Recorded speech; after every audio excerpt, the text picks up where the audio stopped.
दिल्ली प्रदेश Congress committee के अध्यक्ष देवेंद्र यादव ने दिल्ली के उपराज्यपाल वी.के. सक्सेना से मुलाकात की और दिल्ली के विभिन्न मुद्दों पर चर्चा की।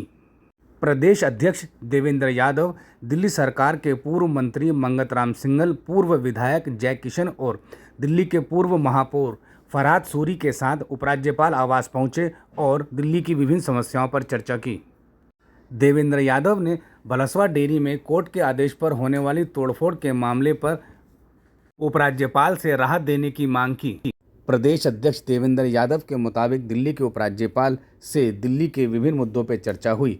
विशेषकर उन मुद्दों पर चर्चा है जो इस समय दिल्ली में चर्चा का केंद्र बने हुए हैं। उन्होंने बताया कि गाजीपुर में नाले में गिरकर मां बेटी की मौत के मामले पर भी उपराज्यपाल को बताया। इसी तरह से ओल्ड राजेंद्र नगर में आईएएस कोचिंग सेंटर में विद्यार्थियों के साथ हुए हादसे पर भी उपराज्यपाल से चर्चा की। देवेंद्र यादव के मुताबिक भलसवा डेयरी में हाईकोर्ट के आदेश के पश्चात अतिक्रमण हटाने के मामले पर भी उन्होंने उपराज्यपाल से बात की और रिलीफ देने की मांग की।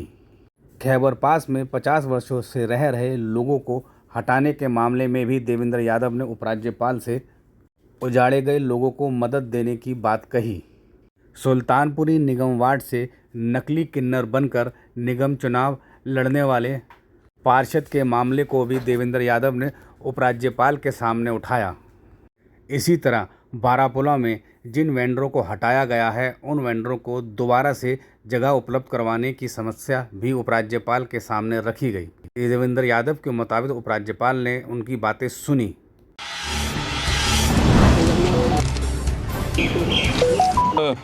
कांग्रेस कमेटी का एक डेलीगेशन जिसमें माननीय मंगत राम सिंघल जी, फरहाद सूरी साहब, अनिल जी, जय किशन जी और भलसवा डेयरी से हमारे कुछ साथी यहाँ पहुँचे थे और माननीय लेफ्टिनेंट गवर्नर साहब से लंबी चर्चा दिल्ली के समस्याओं के ऊपर हुई, जिसमें मुख्यतः हमने जिस तरीके का हादसा पिछले दिनों एक माँ और उसका बच्चा नाले में डूबकर जिनकी मौत हो गई और उसी प्रकार से राजेंद्र नगर में जो इंसिडेंट हुआ था उससे हमने अवगत भी कराया और उसमें पहले से जो सीबीआई की इंक्वायरी चल रही है उसको एक्सपेडाइट करने के लिए और जो असली कल्प्रिट्स हैं, क्योंकि ये सिर्फ एक घटना नहीं है, इसमें हमने स्पष्ट रूप से कहा है कि सिर्फ राजेंद्र नगर की घटना को सिर्फ राजेंद्र नगर तक सीमित करके नहीं देखा जाए, बल्कि दिल्ली में चल रहे और बहुत सारे जो राजेंद्र नगर जैसी जगह हैं उनको भी इस एम्बिट में लिया जाना चाहिए। इसके साथ साथ हमने चर्चा की है कि भलसवा डेयरी और अन्य जो डेयरियां हैं उनके ऊपर जिस तरीके से एक तलवार लटकी है पिछले कुछ समय से, माननीय हाई कोर्ट ने एक आदेश दिया है जिसमें सभी जो ये डेयरीज़ हैं उनको शिफ्ट किया जाए और जो वहाँ पर अनऑथराइज कंस्ट्रक्शंस हैं उनको ख़त्म किया जाए। हमने माननीय एलजी साहब से रिक्वेस्ट की है कि इसको एम्पैथेटिकली देखा जाए। अनऑथराइज कंस्ट्रक्शन एक दिन की नहीं है।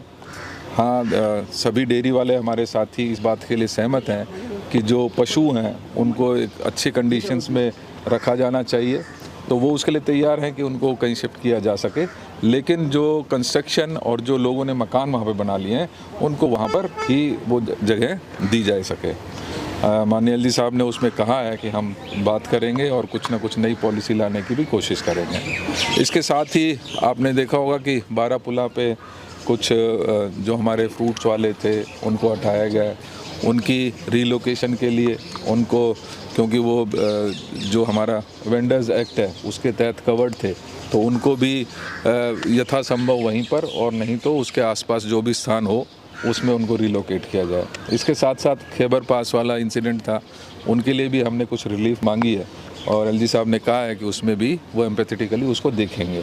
इसके साथ साथ जैसा आपको मालूम है कि अपने सुल्तानपुरी में एक ट्रांसजेंडर ने चुनाव लड़ा था और उसकी जो वो ट्रांसजेंडर नहीं होते हुए भी उसने अपने आप को ट्रांसजेंडर साबित करने की कोशिश की और क्योंकि ये एससी सीट थी उसका जो सर्टिफिकेट भी सामने आया है वो भी एक जनरल कैटेगरी में होने के नाते कोर्ट ने संज्ञान लिया है। एफआईआर भी उनके खिलाफ दर्ज हुई है।